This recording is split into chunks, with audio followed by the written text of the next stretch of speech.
देखो जी, ऐसा है जी, कोई इंसिडेंट तो कुछ नहीं मानते, ठीक ठाक हालत में थे उस समय तो, जब हम अपना साथ में काम किया है।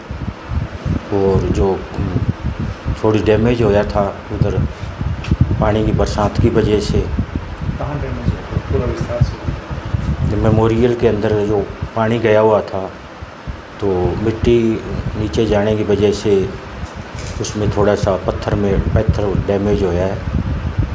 उसको फिर मूर्ति को बाहर निकाला हमने तीनों ने, और बाहर निकाल के इसी धर्मशाला में उधर रखा है।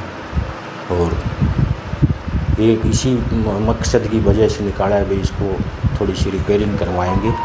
मिट्टी जो को नीचे बैठ गई थी उसको दोबारा से रिपेयर किया जाए। उसके बाद क्या हुआ था? घर आए? उसके बाद कुछ नहीं हुआ। उसके बाद घर आए हैं, आराम से दुकान पर बैठे हैं 8 साढ़े 8 बजे तक।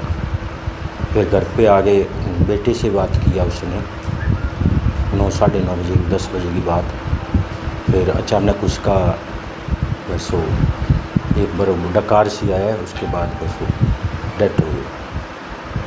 तो क्या बेटे की फ़ोटो ख़राब हो रही थी, सदमे से उनकी डेथ हो गई? नहीं, ऐसा तो सदमे की कुछ नहीं था, बस वैसे ही था भाई एक बेटा बाहर गया हुआ है और एक बेटा शहीद हो गया, और कोई कुछ खास ऐसी नहीं था। तो बेटे की फ़ोटो सही करवाने के लिए, उसकी प्रतिमा सही करवाने के लिए तो आपके परिवार ने क्या प्रयास किया? हमने उसको बाहर निकाला है, उसको ठीक करवाने का प्रयास यही किया भाई, अभी उसको रिपेयर करवाएंगे। तो शहीद किसी घर के परिवार के नहीं होते, वो समाज के और पूरे देश के हैं।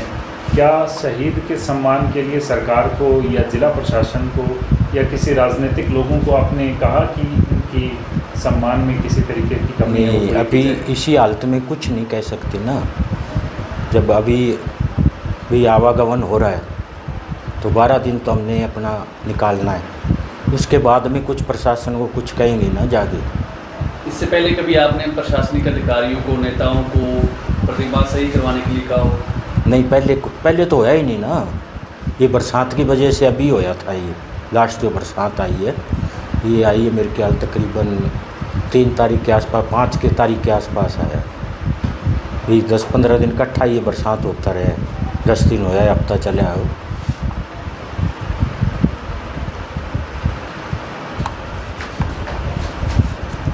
बेटे की फ़ोटो सही करवाने के लिए क्या प्रशासन से आप कुछ मदद मांग रहे हैं?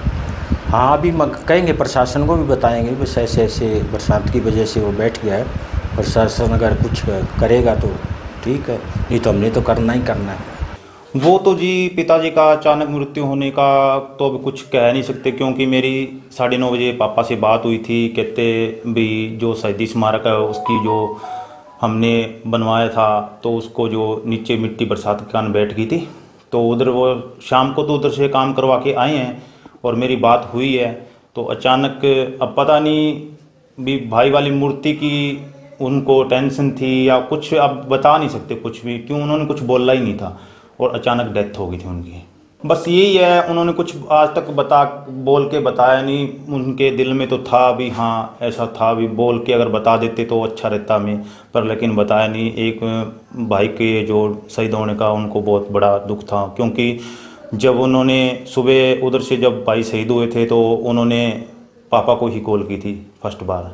तो अचानक सुन के उनको मतलब लगा उस टाइम से, मतलब ऐसे मतलब परेशान से रहते थे पापा। ऐसा है जी, बोलने की बात ये है जी, हरियाणा सरकार की तरफ से हमें कोई सामान नहीं मिला है, ठीक है। जो भी किया है हमने अपने घर से किया है, और ना कोई, जब भाई शहीद हुआ था उस टाइम सुनीता दुग्गल भी आए थे और चौधरी रणजीत सिंह भी आए थे, और उसके बाद में कोई प्रशासन का बंदा नहीं आया। और अभी जो मूर्ति स्थापना की थी तब भी श्रीमती सुनीता दुग्गल को बुलाया था और जगदीश चोपड़ा जी भी आए थे, और उस टाइम शिष्यपाल जो कालावाली के अध्यक्ष हैं उनको भी कॉल की थी हमारे गांव के सरपंच ने, तो वो बोले भी मेरे को, मैं बाहर हूँ, आ नहीं सकता। और अब क्या कहेंगे, सरकार से क्या डिमांड करते हैं? भी हाँ, मैं सरकार से यही अनुरोध करता हूँ कि जो मतलब हमारे गांव का और हमारे देश का जवान एक शहीद हुआ है, तो उसको और उसके परिवार को पूरी सहायता मिलनी चाहिए।